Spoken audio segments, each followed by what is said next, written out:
നമസ്കാരം. ഇന്ന് 2024 സെപ്റ്റംബർ 3 ചൊവ്വ. ദേശാഭിമാനി മുഖപ്രസംഗം. അവതരണം രമ്യ മനോജ്. സാമൂഹ്യനീതിയിൽ അഭിമാനകരമായ മുന്നേറ്റം. സർക്കാർ നിയമനങ്ങളിൽ സംവരണ തത്വം പാലിക്കുന്നതിൽ കേരള പബ്ലിക് സർവീസ് കമ്മീഷൻ രാജ്യത്ത് ഒന്നാമതാണെന്ന വിവരം സാമൂഹ്യനീതിയുടെ കാര്യത്തിൽ സംസ്ഥാനം പുലർത്തുന്ന ജാഗ്രതയുടെ വ്യക്തമായ സൂചനയാണ്.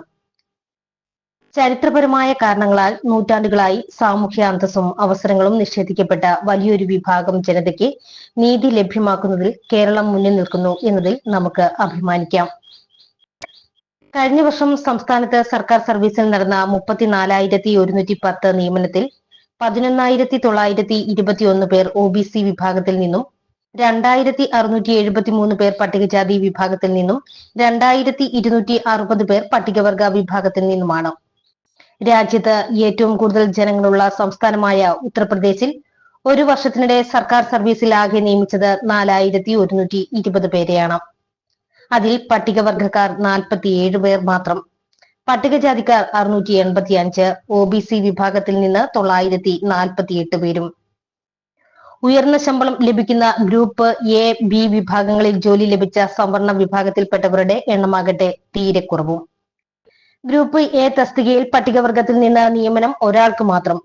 പട്ടികജാതിയിൽപ്പെട്ട 18 പേർക്കും OBC വിഭാഗത്തിൽപ്പെട്ട 24 പേർക്കും മാത്രമാണ് ഈ വിഭാഗത്തിൽ ജോലി ലഭിച്ചത്. സംവരണം നടപ്പാക്കുന്നതിൽ മറ്റ് സംസ്ഥാനങ്ങൾ, പ്രത്യേകിച്ച് BJP ഭരിക്കുന്ന സംസ്ഥാനങ്ങൾ എത്രമാത്രം അലംഭാവം പുലർത്തുന്നു എന്നതിന് ഗുജറാത്തും ഉദാഹരണമാണ്. അവിടെ കഴിഞ്ഞ വർഷം സർക്കാർ ജോലിയിൽ ആകെ നിയമിച്ചത് 1,680 പേരെ മാത്രം. അതിൽ പട്ടികജാതി വിഭാഗത്തിൽ നിന്ന് 175 പേരും പട്ടികവർഗ വിഭാഗത്തിൽ നിന്ന് 295 പേരും OBC വിഭാഗത്തിൽ നിന്ന് 672 പേരുമാണുള്ളത്. സാമൂഹ്യനീതി നടപ്പാക്കുന്നതിന് ഏറ്റവും ശക്തിയുള്ള ആയുധമായ സംവരണം അട്ടിമറിക്കുന്നതിന് ബോധപൂർവമായ ശ്രമങ്ങൾ നടക്കുന്നു എന്നതിന് വ്യക്തമായ തെളിവാണ് യൂണിയൻ പബ്ലിക് സർവീസ് കമ്മീഷന്റെ ന്യൂസ് ലെറ്ററിൽ ഈ കണക്കുകൾ. കേരളം അതിന് അപവാദമായി നിലകൊള്ളുന്നു എന്നത് മാനവിക മൂല്യങ്ങളിൽ അടിയുറച്ച ഇടതുപക്ഷ ജനാധിപത്യ മുന്നണി സർക്കാരിന്റെ ഇച്ഛാശക്തിയുടെ തെളിവും. സർക്കാർ നിയമനങ്ങളിലും സംസ്ഥാനം ഏറെ മുന്നിലാണെന്നത് PSCയുടെ കാര്യക്ഷമത വെളിവാക്കുന്നു. 2023 രാജ്യത്താകെ സർക്കാർ സർവീസിൽ നിയമനം ലഭിച്ചത് 1,01,689 പേർക്കാണ്. അതിൽ 34,110 നിയമനവും കേരളത്തിലാണ്. മറ്റ് സംസ്ഥാനങ്ങളിൽ ഔദ്യോഗിക സംവിധാനങ്ങളെയും സംവരണ തത്വത്തെയും അട്ടിമറിച്ച് പണവും സ്വാധീനമുള്ളവർ സർക്കാർ ജോലികൾ തട്ടിയെടുക്കുന്ന സ്ഥിതിയാണ്. അതിനായി സമാന്തര സംവിധാനങ്ങൾ തന്നെ പ്രവർത്തിക്കുന്നു. കേരളത്തിലെ സർക്കാർ സർവീസ് ആകെ എടുത്താലും സംവരണം പാലിക്കുന്നതിലെ സൂക്ഷ്മത വ്യക്തമാണ്. ആകെയുള്ള 5,45,423 ജീവനക്കാരിൽ 51,783 പേർ പട്ടികജാതി വിഭാഗത്തിലും 10,513 പേർ പട്ടികവർഗത്തിലും 2,85,335 പേർ OBC വിഭാഗത്തിലും പെടുന്നവരാണ്. 1,96,837 പേർ മുന്നോക്ക വിഭാഗത്തിൽപ്പെടുന്നു.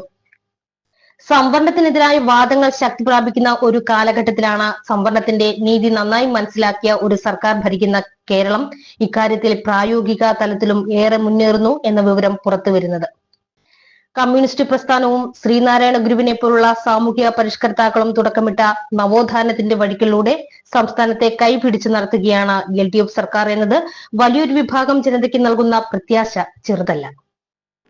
സവർണ ന്യൂനപക്ഷം ഭൂരിപക്ഷത്തെ അടിച്ചമർത്തിയ ഭീതിതമായ ഭൂതകാലത്തിൽ നിന്ന് ഇന്ത്യ ഇനിയും മുക്തമായിട്ടില്ല. ജാതി ഇന്നും ഇന്ത്യയുടെ യാഥാർത്ഥ്യമാണ്. ജാതി സൃഷ്ടിച്ച ക്രൂരമായ അസമത്വത്തിൽ നിന്നും അതിനീചമായ അവഹേളനങ്ങളിൽ നിന്നും ഉയർത്തെണീക്കുന്നതിനുള്ള ശ്രമങ്ങൾക്ക് തിരിച്ചടിയേറ്റ കാലം കൂടിയാണിത്. ഈ സാഹചര്യത്തിൽ അടിച്ചമർത്തപ്പെട്ടവർക്ക് അന്തസ്സും അഭിമാനവും അവസരങ്ങളും നൽകുക എന്ന മാനവികതയുടെ രാഷ്ട്രീയം ഉയർത്തിപ്പിടിക്കുന്ന LDF സർക്കാരിന്റെ പ്രവർത്തനങ്ങൾക്ക് ശക്തി പകരുക എന്നത് കേരളീയരുടെ കർത്തവ്യമാണെന്ന് മറക്കാതിരിക്കാം. ദേശാഭിമാനി മുഖപ്രസംഗം ഇവിടെ പൂർണ്ണമാകുന്നു. നന്ദി, നമസ്കാരം.